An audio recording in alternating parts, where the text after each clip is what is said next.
Mga nag-rally sa ika-100 day ni Pangulong Bongbong Marcos bilang presidente, nawindang sa compilations ng mga nagawa ng Pangulo. Administrasyon ni PBBM, mataas na kaagad ang approval ratings kahit na wala pa siyang isang taon sa pwesto. Magandang araw bayan, magandang araw Pilipinas. Panibagong araw na naman at meron na naman tayong pag-uusapan. Ngunit bago ang lahat, kung hindi ka pa nakakapag-subscribe sa aming channel, please do subscribe and hit the notification bell para mas maging updated ka sa mga newly released naming videos.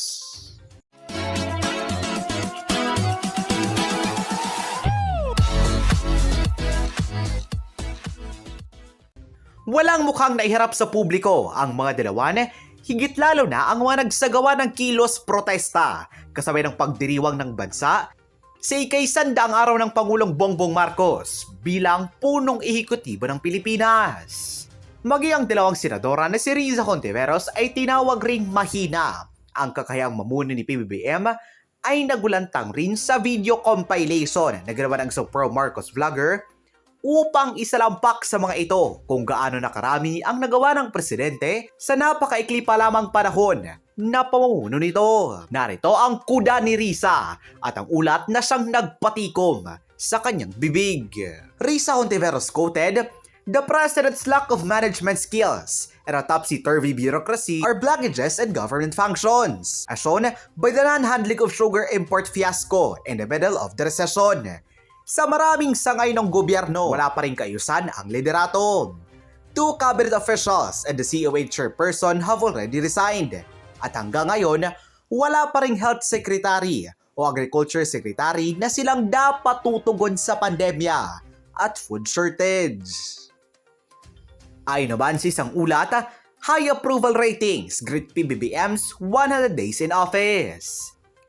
The administration of President Ferdinand R. Marcos Jr. has registered high approval ratings in September 2022 Pulse Asia nationwide survey on urgent national concerns and performance ratings released on Thursday, October 6, which coincides with the President's 98th day in office. The survey firm said the Marcos Jr. administration has registered majority approval ratings on 11 of the 13 issues subject of a nationwide survey.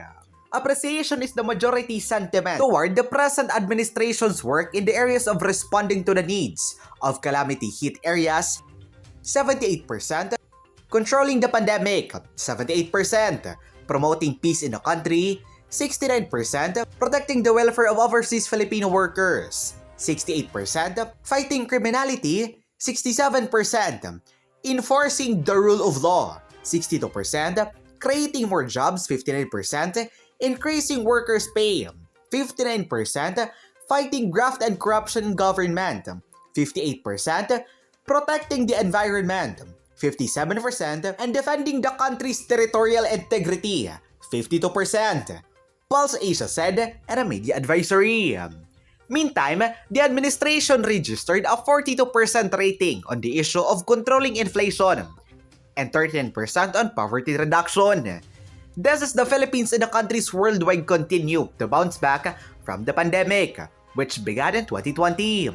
The face-to-face survey was conducted from September 17 to 21, 2022 and is based on a sample of 1,200 adults, 18 years old and above. It has a positive-negative 2.8% margin of error. Samantala, narito naman ang video compilation ng mga achievements ng PBBM administration na siyang bumulaga sa mga kakampings.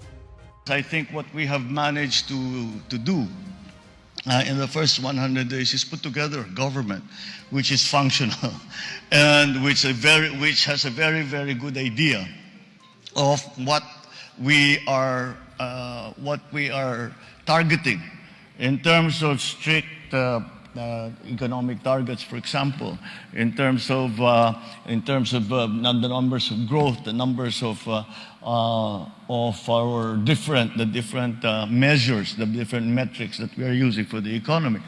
I believe that the engagements that we have had with ASEAN countries such as Indonesia and Singapore, and then eventually our contacts that we renewed It was very, very important for us to find our place now in the world and to define that place and to explain that to the rest of the world, especially our friends, but also those who have not been considered as particularly close partners or allies.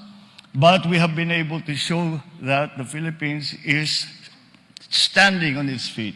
The Philippines continues to have its aspirations and its dreams, and we are willing to do our part in making those dreams come true. I suppose in the first 100 days, actually the first 60 days, maybe 50 days, we were putting out fires.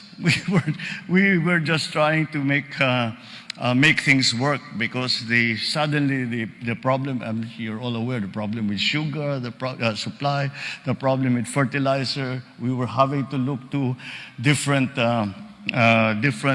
what we now refer to as non-traditional sources. The first time I heard this question, what was before, was during the campaign, what will you do in your first 100 days? And I said, well, the first 100 days will be finding the best and the brightest to help and to serve in government. I think that we have managed to do that.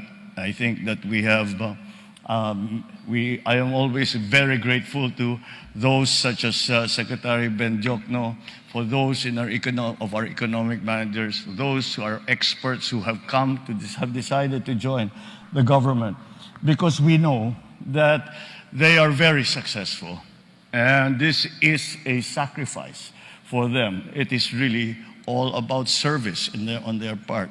And so we are always very grateful for their talent. We are grateful for their industry. And to have them in place already, I think, gives us a very distinct advantage as we try to transform our economy for the next few years.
Anong masasabi niyo ukol rito, mga kababayan? Just comment it down below sa comment section and give a massive thumbs up kung nagustuhan mo ang paksang ating tinalakay.